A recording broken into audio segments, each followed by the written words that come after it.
Hey, welcome everybody. It's time once again for another episode of Health Talks with Dr. Trinh. The one show, maybe the only show that helps you make sense of all the noise and confusion swirling around the issues of health these days and how to lead a healthier life. With the man who's going to lead us on this path today, the Cobra Kai of health himself, Dr. Trinh. Welcome, sir. Good morning. Good morning. And I am bringing on this morning a very good friend, Dr. J. Lee. And we have, we kind of hung out for a good number of years, probably at least 10, since Memorial Care launched. And Chief Medical Officer of an awesome nonprofit healthcare organization called Share Our Selves, and wanted to just learn more about what you guys are doing and just kind of chit chat and see what's going on with the pandemic and what Share Ourselves has been doing as well. And earlier he was sharing with us, he was standing here kind of in this this Zen pose here. That's why we say he looked like that. What was the Cobra Kai, the guy who fights Mr. Miyagi and everything here? He had that kind of look to him here.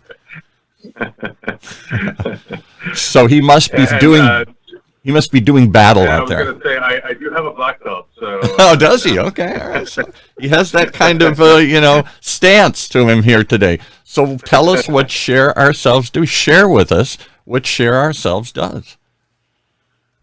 Yeah, excellent. So Share Ourselves, we actually just celebrated our 50th anniversary last year.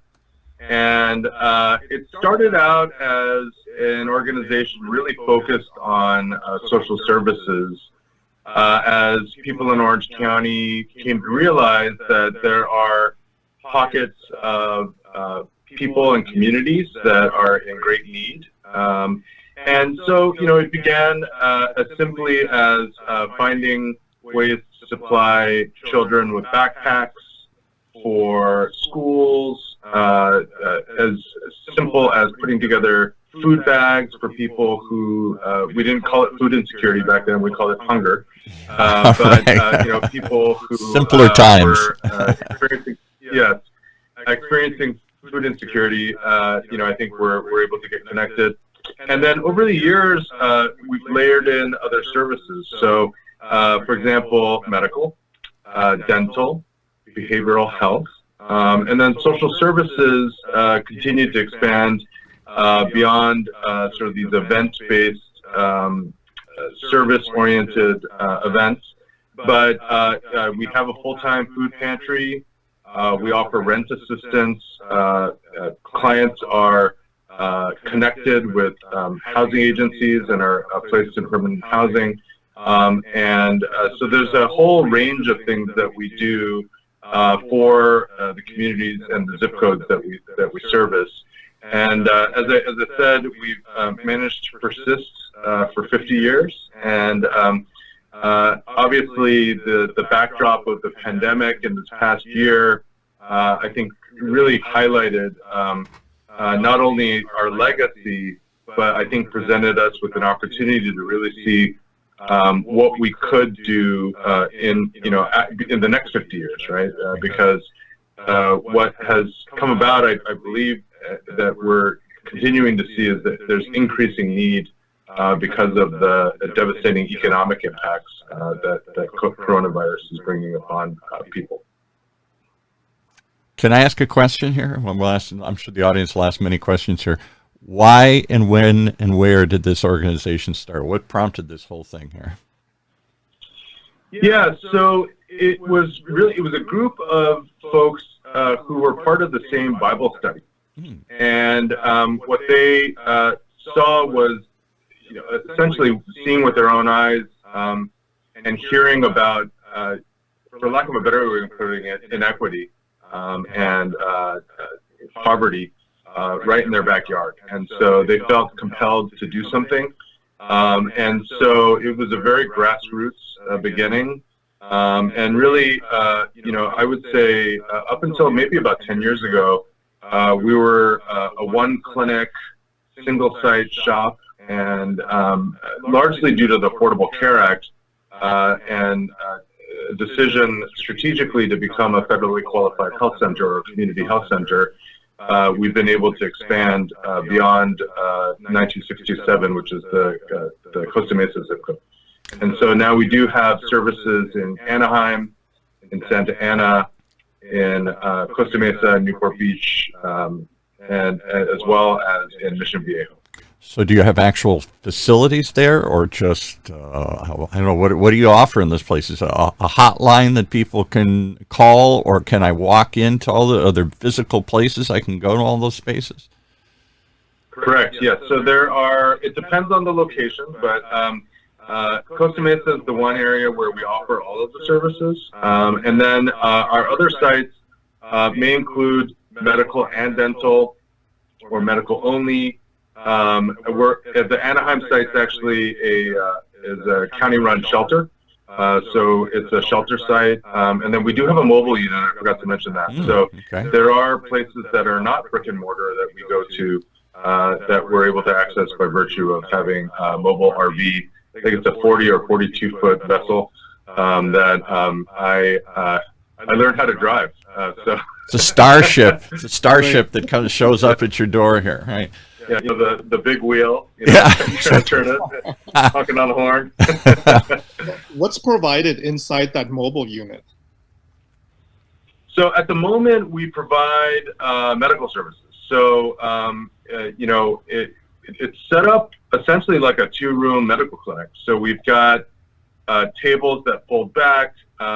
We've not yet been able to set things up for this, but we could do pap smears and other office procedures, skin biopsies, those kinds of things there. But by and large, it's consultation, office consultation-based medicine. And then we usually do bring eligibility and case management services and also BH, behavioral health services, along with us. And so if somebody needs to be navigated to, say, enroll in health insurance, we can help them get there. And then from there, they can actually be navigated to dental. We have 2 dental offices, or connected with some of our community partners. So the big question I have is, who do you serve and who pays for it? Yeah, so I didn't hear the second part of the question. I'm sorry. Who pays for it? Who are you serving? How do I get this service? Who qualifies? And then who pays for all this? Yeah, maybe I'll start with the second piece, and then we can dive deep on who we do service. So by virtue of being a federally qualified health center, we do have contracts with the feds to operate as an FQHC, and therefore are kind of held to a standard, in terms of delivery of service, et cetera. And so there's revenue from that. There's also revenue from our health plan contracts, and that includes not just the rendering of services, but also for quality metrics. So as we do better with the data and the quality of care that we provide and report to the health plans, we do get incentive payments for the quality that we do provide. And then I would say that that is a pretty decent stream, but there's always gaps.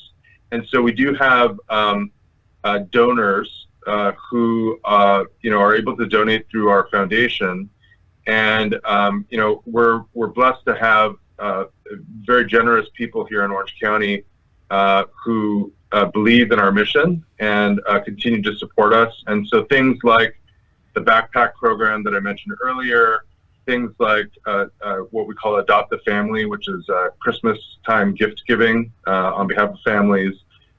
Things like we have a wild and crazy taco night most springs when there's not coronavirus. That's where Dr. Trinh hangs out. He goes to the wild and crazy taco night. I know that. The tongue out crazy wild yeah, exactly. Exactly. Stick your tongue out and we put a taco on it. Exactly. So the donors certainly help as well in terms of plugging those gaps. And then we do apply for grants to help us innovate. For example, we recently received a grant for trying and testing remote monitoring devices for patients with chronic disease. Wow. So they can start to beam in data from home to let us know how their blood pressure is doing or how their blood glucose may be as well.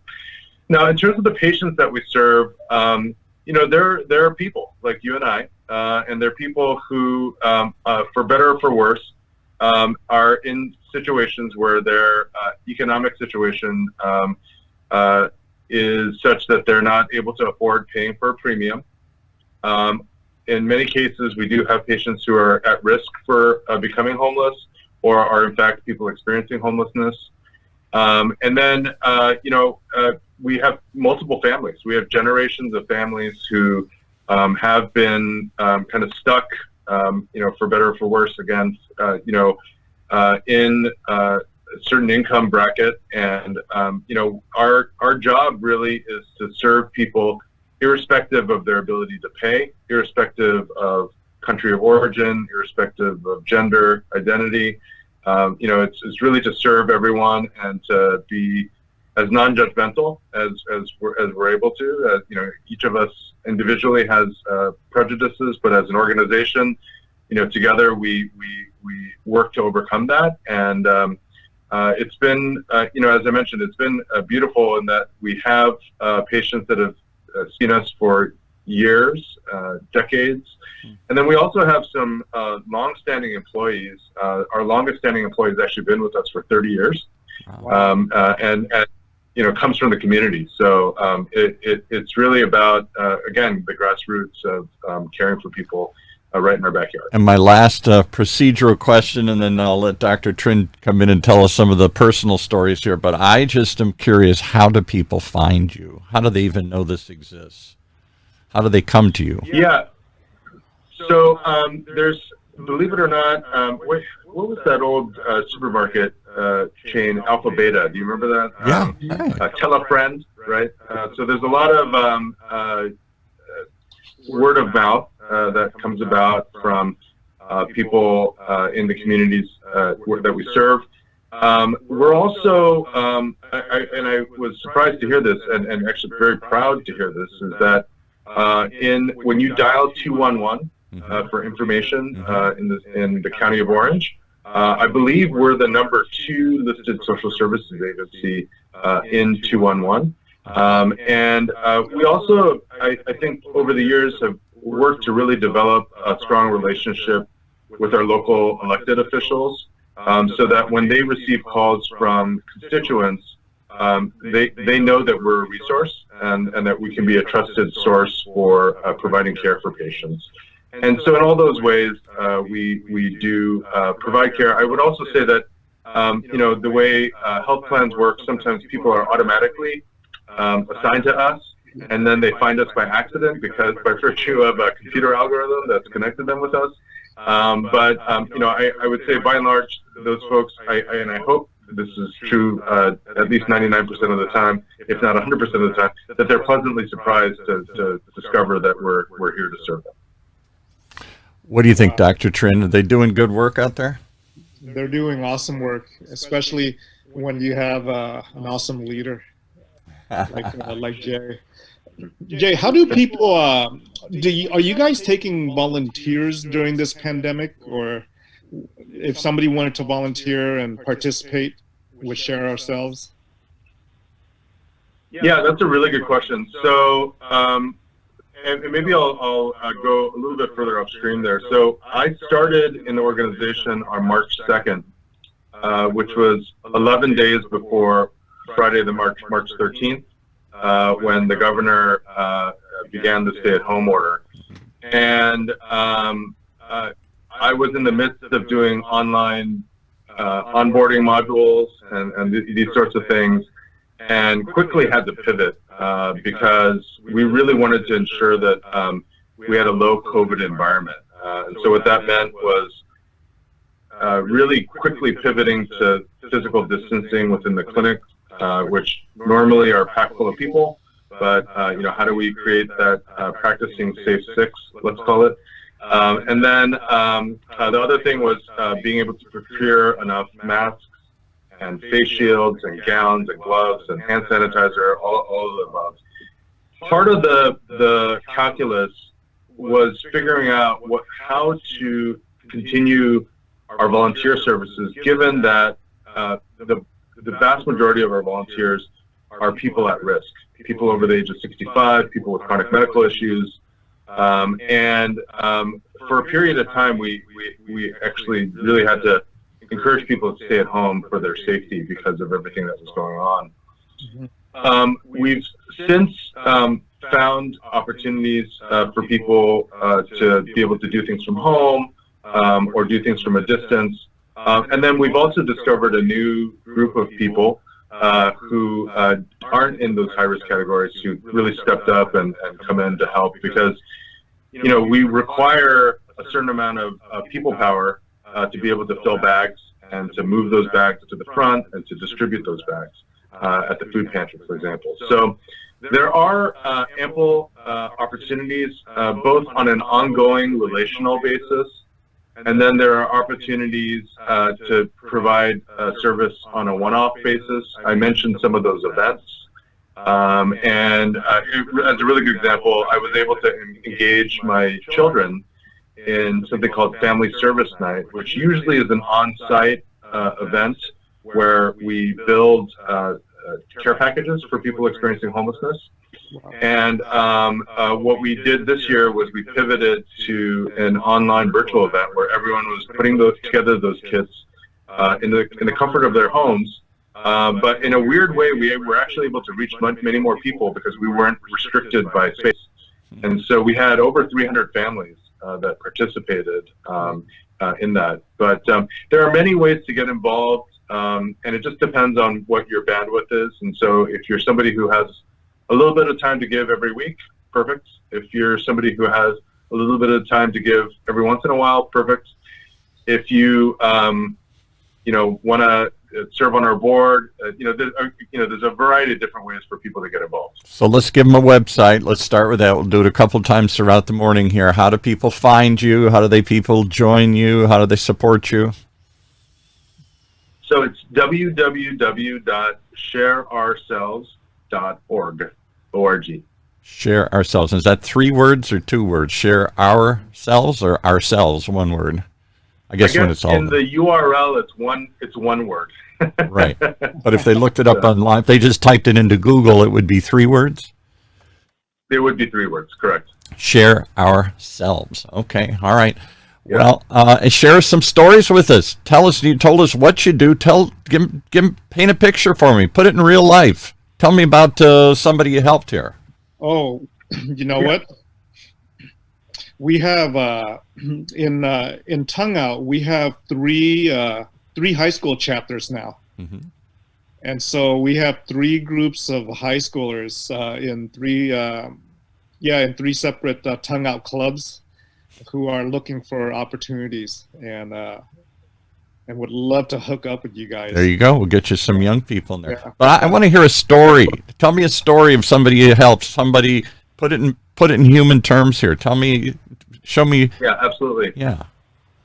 So even though I have a title and I quote unquote I'm in the C-suite, I do continue to see patients, and actually one of my passions is the mobile work that we do. And it's perfect timing because this is somebody that I saw last night in our clinic. But this is a gentleman who, before the pandemic, was on slate to receive a new heart valve, and but unfortunately was experiencing homelessness, and so the surgeon didn't feel comfortable doing the surgery if we didn't know where he was going to go after the surgery. And again, in a weird way, because of the pandemic, there was some opportunity for us to find something at least temporary for this individual during the pre and post period of their surgery. And as luck would have it, there was something called Project Room Key here in the state of California, wherein people who were at high medical risk were temporarily placed in housing. And the housing, what consisted of, and it worked out really nicely, is motels that otherwise were laying fallow because of the pandemic. Mm-hmm. And so remarkably, this individual was able to leave the light on, so to speak, because it was a Motel 6, and have a place to stay before and after the surgery. And, in that same facility, there was, a woman who was pregnant, waiting to deliver her baby, and there were others with other medical issues. And at one point, sometime immediately after surgery, he had said to me and kind of was reflecting on where he was, because that's really important to give people time to express themselves and emote, because we're not constrained by a 15-minute visit out in the field, right? So, what he said was, this literally saved my life. And he was full of gratitude, right? Full of heart, right? Full of heart, yeah. No pun intended. So you paint a picture. There's something boy, am I just stupid here? And I'm just, you think of homeless people, you think of them, all sorts of negative things here. Some of them are just sad people that fell on hard times. Some of them are people with mental illness that we don't know what to do with, and we just turn them loose. Many are drug and alcohol related, I'm sure. And some, I guess, just think this is it. That's all they're going to do or whatever. It's a wide range of people here. But I don't think of them as having people problems. A heart valve needs to be replaced. A hip needs to be replaced. And if they have surgery needs, one, where do they go and how do they pay for it? And two, what you just really, I can't get out of my head, what do they do after the surgery? The hospital only keeps them for a couple days, and then you got to go home to recover. What if there's no home to go home to? You're going to recover under a tree in the back of a trash bin somewhere? Mm-hmm. Yeah, and I think that's really where, for me, there's a real opportunity for not just medical folks, but I think city councils, and other government agencies to really think about how to provide care for people. This is, you're right, it's not a homogenous group of individuals. It's a very diverse group of people and each has their story. Right. Each is not afflicted by the same ailments, but the one thing that brings them together is the fact that they do not have a consistent roof over their head. I would love to have you come back sometime with some people that you've served and have them tell their story. Give them a voice, because they're voiceless. Yeah. They're invisible. I don't see them. I've said this so many times on this show and others, that part of the problem with homelessness is it's not in my face. I don't see it. They're behind the building. They're in the bushes. They're down in the flood channels. I don't go down there. I don't choose to see them, and I don't look. I drive around, and I don't see the problem, so it doesn't hit me in the face here. And I so often say I'd love to hear their story. I think it would help us understand the situation better and maybe motivate us to do more with it. These absolutely.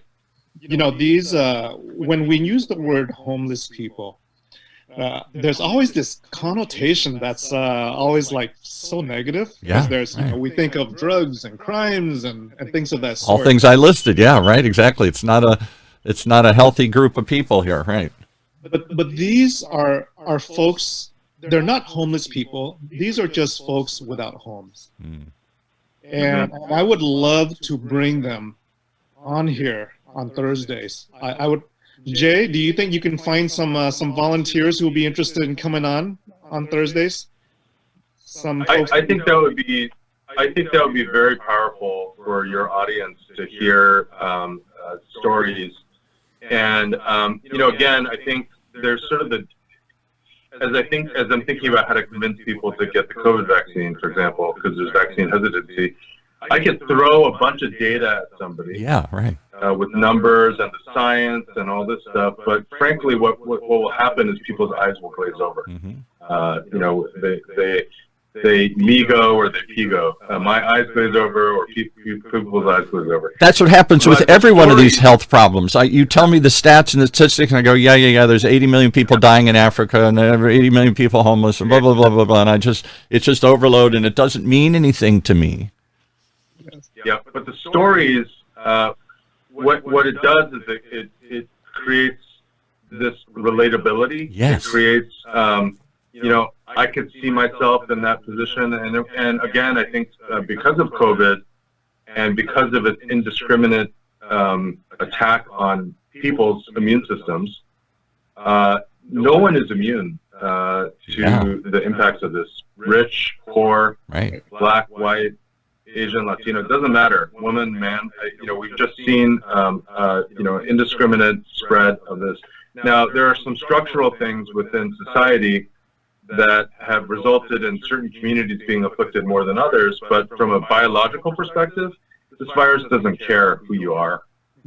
And so I agree. I think we're at a moment historically, I think, as a society where we're, for lack of a better way of putting it, vulnerable and willing, maybe more willing to hear the story of quote unquote others, the other.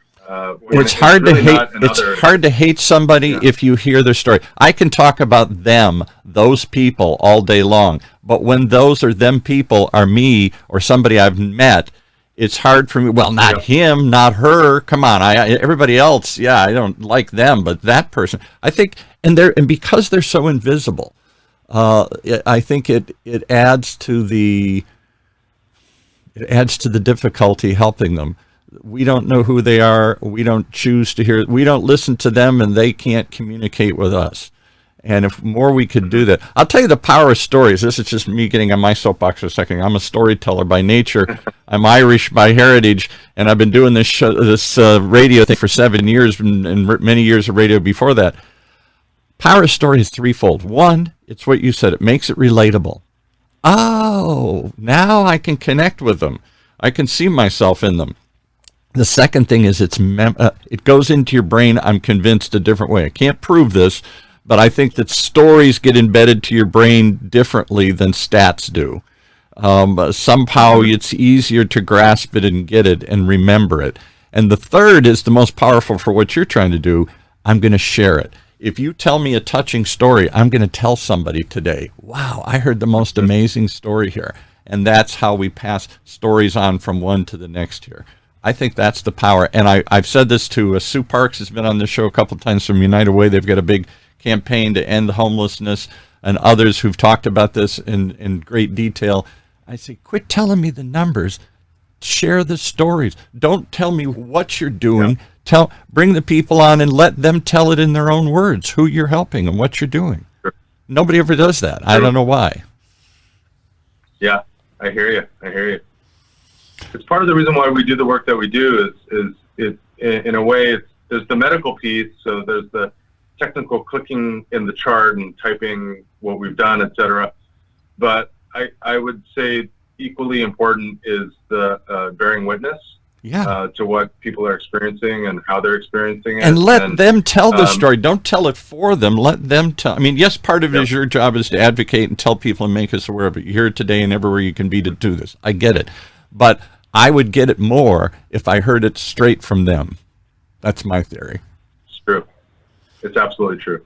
So what do you think, audience? Would you like to, would people ask them questions? How did you get homeless? Why do you stay homeless? Can't you get out of this? How do they help you? I mean, could we have a dialogue with homeless people here?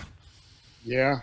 Dan Daly says we need to hear more from homeless folks to gain more knowledge and understanding of their experience on Facebook. Society reacts to those it hears from. The angry, the loud, noisy people, the rich and wealthy people, the people who organize and advocate.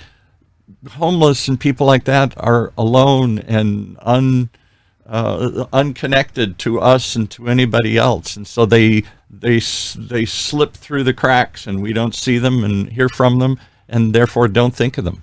I mean, I applaud you, the people who wake up and say, recognize the problem, and you're always trying to say, wake up and see it more. But I think that it's partly that they can't tell their own stories. They're mute. It's being God's hands and feet, Jay.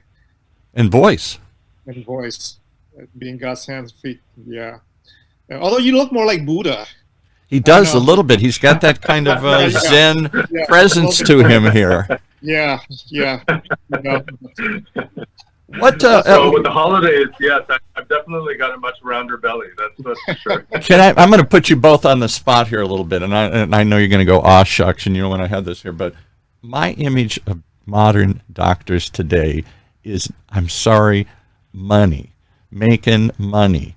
It costs a lot of money to go to medical school. I got to get out and pay that bill back. I got a chance to make a lot of money, and there's nothing wrong with making money for myself and my family here. I know you go into medicine to help, but somewhere along the way it becomes about the practice and building your practice and selling your practice and making money and paying back the loans, and how many people, and I get a practice manager, and how many people can I get in and get out in an efficient manner. It becomes a factory. And I just wonder, when I see two doctors here, you could both be making a ton of money. Why are you doing this? Well, I like to say it always boils down to what you wrote about in your personal statement. And what a personal statement is it's an essay that you write, kind of declaring to the world, and specifically to the medical schools that you've applied to, or the residency programs that you've applied to, why you want to do what you are doing. And I can tell you, as somebody who used to work in a residency program, no one in their right mind would write, I want to become a physician because I want to make money, and I want to line my pockets. Because if someone wrote that in their personal statement, they would not get into the school or the program. Right. Invariably, the structure of most of these personal statements is a variation on the following. Let me tell you an anecdote about a patient I took care of during a volunteering situation who was in dire straits. And because I was a student, or because I had some time, I was able to listen to this person's story. And let me share with you how that made an impact on me in my decision to pursue a career in medicine. And therefore, this is why I chose family medicine or internal medicine or whatever it might be. Mm-hmm. And it's really important because it's the one thing that isn't measured. Because we have all these test scores, et cetera, right, that the schools and the programs evaluate you on. But it's the one thing that's not measurable, but it's immeasurably important because it tells your own story. It's your origin story of why you want to be quote unquote heroic in what you do.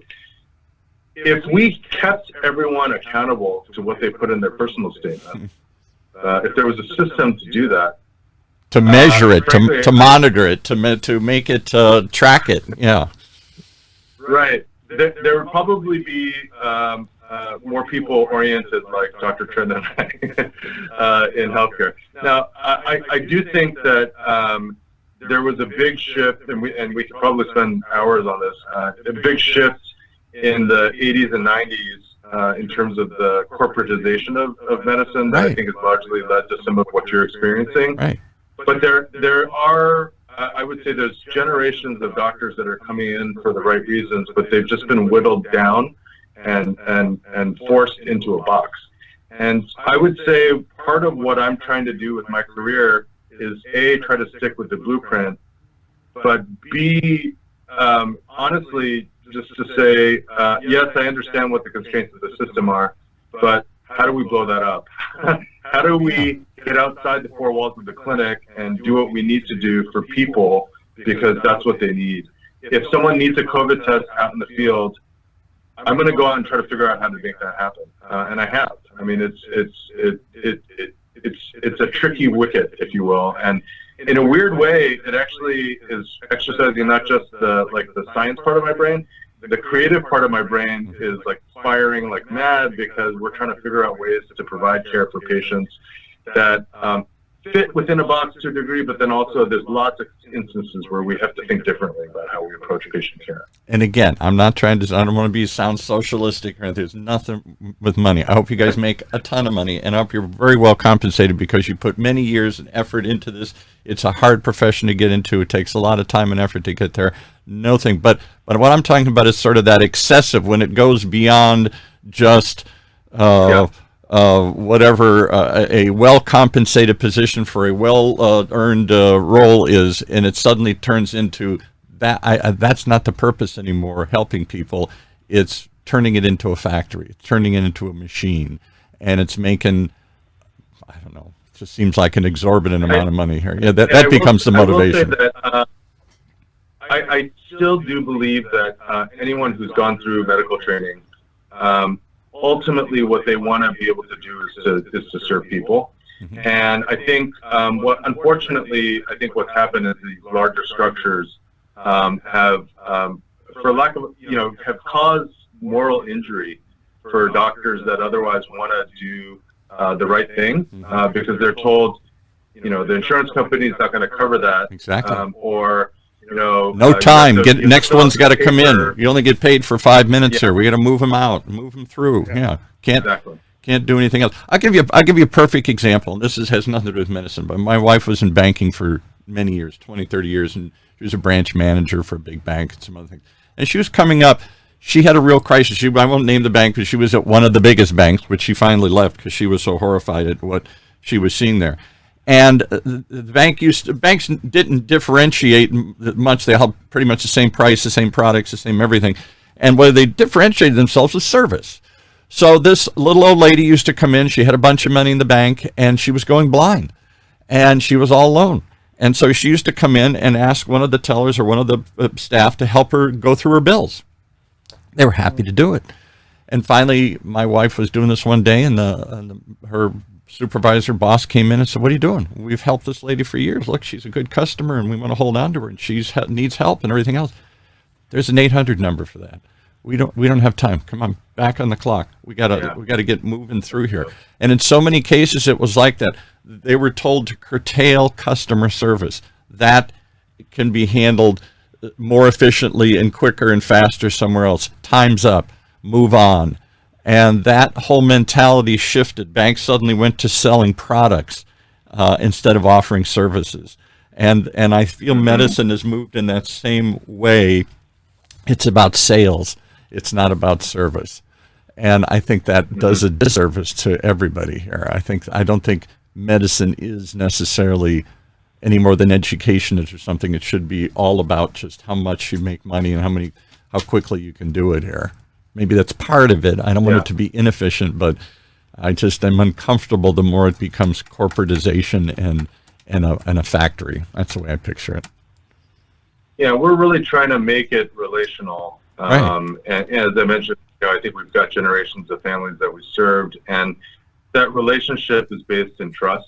And it's been fascinating for me in the pandemic that we have individuals who otherwise experience what I would call, concierge level service, and then are surprised to find that we're aiming to do something very similar for people who are, experiencing life challenges. And, the approach to the work is that we want to build that trust and build that relationship. And, the patient I mentioned earlier, one of the things he said to me last night when I was seeing him was, "Man, I can just shoot the breeze with you." He used a different word. But he was like, "Just shoot the breeze with you." And I said, "Well, yeah. I mean, it's because it's important to me for me to hear what's going on in your life, because I'm not going to be able to figure out everything in one visit, but we can figure out a lot over a period of time." And don't you think I'm going to answer, Mike. I'm going to set it up in a way you can only answer it one way. But don't you think we get better quality health care the more time you're allowed to spend with a patient? It always angered me, my late mother and father and aunt, with all these multiplying problems through the years, and the doctors gave them less and less time. They were in and out in a couple minutes. I can't help you. I don't know what I'm going to do. And it was just, we got 400 other patients waiting outside. And it was just, it felt to the point my dad used to always say he wanted to throw himself against the door and say, wait, can't I just, and they had trouble explaining it quickly as they got older. Let me tell you what's going on. Don't you want to hear everything? No, I don't want to hear everything anymore. I don't have all that time anymore. We just start tuning them out. And to the point where you're making snap decisions about life and death issues. I just wonder if doctors don't make mistakes more and more in that. Yeah. So there's actually data to support this. That there are 4 C's, the letter C, that make a huge difference in terms of quality and its impact on morbidity and mortality. Okay. Number 1, it's first contact care. So if I'm thinking about, oh, I've got a problem, I'm not going straight to the urgent care or the emergency room. I'm going to call my primary care doctor first because I need some guidance, right? Mm-hmm.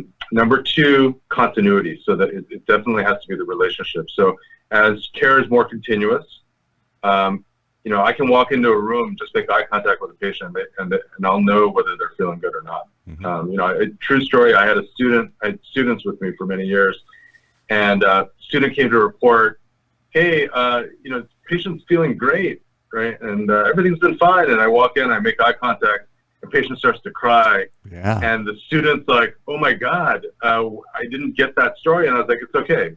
This is the power of continuity, right? Mm-hmm. Number 3 is it's comprehensive, right? I don't want a left pinkyologist when really what I want to do is actually look at you as a whole person, right? Yes. Boy. Amen what to we that. do to the left pinky has to matter for the whole body, right? And then the 4th is really, it's that, ability to coordinate care well. And, part of my job, not just from a task perspective, but I would say morally and ethically, is to extract from the system which my patient needs and whatever effort it takes. And sadly, it's taken more and more effort to extract that from the system over the years. But ultimately, if I were to describe to somebody what I do without saying what I do, that's what I would say, is that my job is to coordinate and extract and get what my patients need out of the system to stay healthy or to keep, reduce harm. And in so many cases, there isn't a holistic approach. It's specialization. We live in a world of left pinkyologists. And then you say, well, all right, take this pill or do this or whatever. Well, what about these other problems? How's that going to impact that? I don't know. I'm the left pinkyologist. I can tell you lots of horror stories that would roll your eyes back. Dealing with my mom, my dad, my aunt as they got older and got complicated issues, health issues here, life-threatening complications, cancers and things and stuff. And in many cases, the doctor would say to me, like they'd go into the hospital or they'd go see somebody else, and the doctor would ask me, so what did he say? What did the doctor tell them? I'm like, you're asking me? My dad just had a stroke and you're asking me something? Why don't you talk to the doctor? There's no coordination. There's no communication or cooperation here. One hand doesn't know what the other hand is doing. And there was supposed to be somebody overseeing all this stuff. I can tell you for a fact that a month after my dad died, one of his primary care doctors called him up for his regular appointment. I said, you didn't even know he died? Oh, man. Wow. Yeah, that's awful. You're supposed to be the guy in charge, and nobody told you he died? I was just horrified. But I think that a lot of that is we're trying to turn this into a factory, into a machine, and therefore we're pushing out efficiency beyond the point where it's effective. Yeah, I think that there is right now growing recognition of this, and definitely physicians and other clinicians are beginning to push back on the idea. As I mentioned, that concept of moral injury that many of us have experienced. Moral injury. I'm going to use that one. I like that term. Yeah, right. Yeah. And if it's bad for the patient, it's bad for the doctor. I'll be honest. So and many of us have been able to, I would say, build careers that allow us to try to respect the principles that were reflected in the personal statement, but many have not. I've also not been able to do that. And so my wish for the system is that as more and more people get a card to enter, to be able to enter the system, that we look at properly allocating resources so that we're producing the right kinds of doctors for the right kind of health that we need as a country. And again, if it's less effective, if we've turned it into such a quick process, and we don't have the time or ability to coordinate and consult and spend the time necessary to figure out the problem, then doesn't that efficiency get wiped out? The cost savings from that efficiency get wiped out when the people just stay sick and keep coming back because nobody really figured out what the problem was. It was too hard, took much time. They didn't have enough continuous connection with the patient and everything here. Don't they just get sick again? Our healthcare system has traditionally been designed to take care of sickness and illness, right, as opposed to preventing. Right, it's a drive-through. When you got a cold, come and get the thing. We'll give you the shot, give you the pill. You break a leg, we'll fix it, and you send you back out. Yeah. It's a temporary fix, not a luck. Somebody told me once in Asian countries, if you get sick, your doctor gets fired. He's failed. Here, the doctor's like, he's waiting for you to get sick. He's just, I'm here. When you get sick, come and see me. And if then, I never go see him. I never go see him unless I get sick. It's just a service to help me get through this. It's a house cleaning service. My house gets dirty, come fix it. My health fails, come fix it. And then I'll call you the next time I need you. Well, and I would say at places like Share Our Selves, part of what we're trying to do is stave off illness. We do a lot of screenings, we do vaccinations. And then I think there's other factors outside of the four walls that, really contribute to health. So things like community safety, things like food insecurity, things like secure housing, all these things matter. Like I said, with the patient with the heart valve, we can't fix the heart valve if the patient doesn't have a roof over his head, right? And so if we weren't in the middle of a pandemic, I don't know that we would have been able to find housing for this. Yeah, and the story being different. And what you said is so true, that if you can't solve these problems independent of one another. You mentioned very casually what we all know to be true is that some communities, poor communities, are more at risk from COVID because they got poor health, poor diets, poor living conditions. They're more crowded together. They're more stressed. They have worse diets. They don't eat as well. They've suffer from diabetes and other overweight or things or something, all these other problems that go with eating fast food and junk food and all that stuff, all living off of that kind of stuff, cheap food, bad food, all of that puts them at higher risk. And then we wonder why, And I think the narrative, at least publicly, is that, it's a personal responsibility issue. And I'll be honest with you, in hearing people's stories, it rarely is due to somebody not working hard. Most people that we're serving are holding 2, sometimes even 3 jobs, working 80 hours a week, trying to make ends meet so they can pay rent and put food on the table. It's very rare that I have people who are basically sitting back waiting for the state to care for them, et cetera.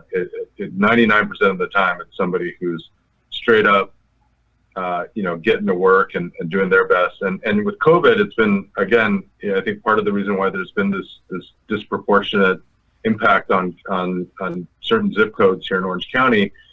It's that these are folks that work in essential positions, right? Yeah, they work in supermarkets, they work in a food industry.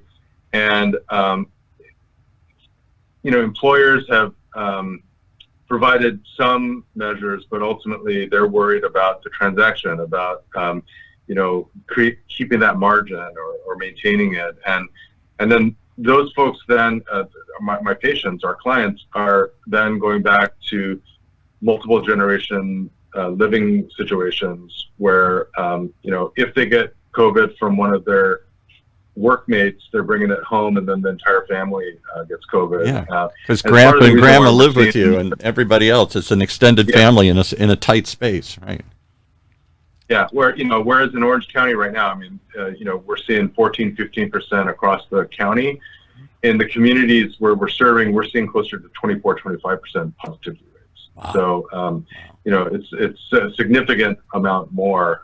So 1 in 4 basically is getting COVID. All the more reason we need to hear from these people, because I suffer from the same thing. Sometimes I think, oh, they're just lazy.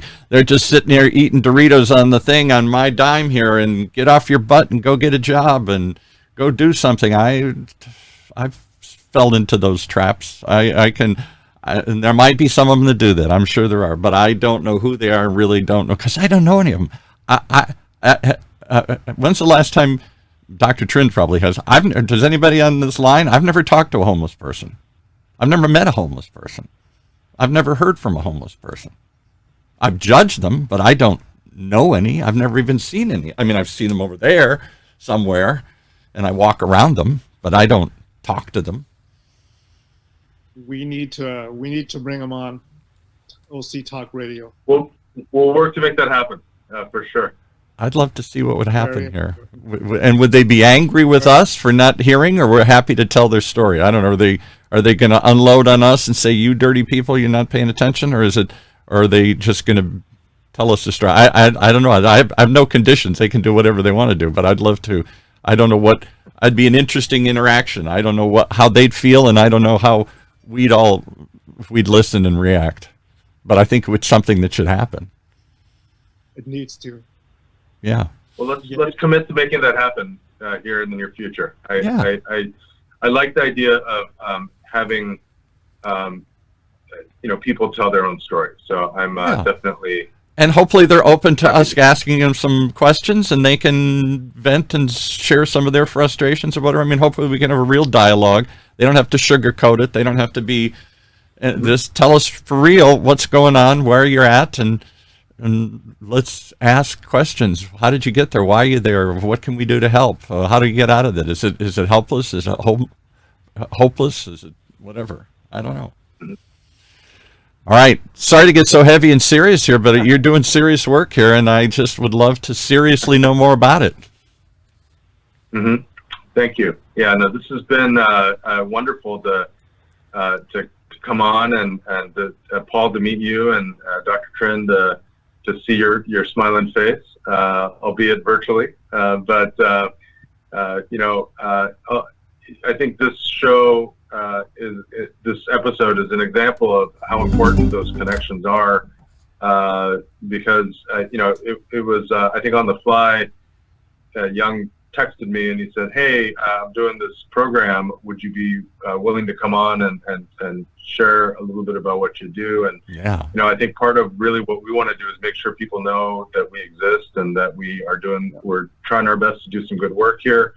And this is, I'll be honest, like I as somebody who grew up in Los Angeles, I had my own preconceived notions about what Orange County was about. Right. Before I moved here. Right. Behind the orange curtain. You came down behind the orange curtain here. Where this is, As a child of the 70s and 80s, I was only regaled of stories of Orange County. But, the truth is, there are really, really good people here in Orange County that, and some who had some degree of privilege. But, I think by and large, what we realize is that this is not the quote unquote the OC, like that old show. Right. It really is a diverse community, and frankly, it's sort of interesting that we're the 6th largest county in the United States, and we do not have a county hospital. I didn't know that. So I guess I didn't know that. Which blows me away. So in essence, community health centers like ours are really the place for people to go, and then otherwise, it's sort of if people need to be hospitalized and whatnot, it ends up being to some of the larger entities that are around. So mercifully, we have folks, again, that have that parking permit, so to speak, the insurance cards now for the past 10 years. But really, I think what we have an opportunity here in the county to do is to build these networks so that we can continue to strengthen the safety net. And when we focus on strengthening the safety net, we actually make it better for everybody, because then we reduce illness, we reduce poverty, we reduce suffering, and it does make it better, I think, really for everyone, not just for the people that we're serving. So maybe we'll do a spin-off show and we'll call it The Real People of Orange County, not just the rich housewives of Orange County, but the real people of Orange County. And let's talk to the real people that are out there, because I don't think we really know who's in our midst here. One of your guests here, one of your people said, and I appreciate you coming forward and saying this, she says, my nephew is homeless in Oregon. It's because he's a drug addict. You know, there are lots of people that probably do, if we come out of the shadows and admit it, know who some of these people are. There was something in, I think, San Clemente a year or two ago, a group discovered that, I may be making this up or exaggerating, but he was like the high school football hero or somebody. He was somebody that everybody knew in high school and was shocked to hear that he'd fallen into homelessness here. I think we'd all be shocked to find out who some of these people are and how they got there. And I think we'd be more apt to help and open our hearts and support what you guys are doing, not just because of the need that's there, but because we see ourselves in them. We become, they're not somebody else other than us. Yes. Mm-hmm. Yes. Okay, well, that's all I can do for today here. I thank you guys for coming on. Give us the website one more time. www.shareourselves.org. Share ourselves. All right. I hope you're going to come back and share some stories of ourselves here in the coming episodes of Health Talks with Dr. Trinh. Take us out, Dr. Trinh. All right, guys. Thanks so much, Jay. I still got a nose ring for you sometimes, but you know, a different discussion. Different discussion. So. Bring it on, man. Bring it on. All right. You've been listening to another great example of why you should tune in each and every week. You are to Health Talks here with Dr. Trinh, right here in Orange County's only community radio station, OCTalkRadio.net.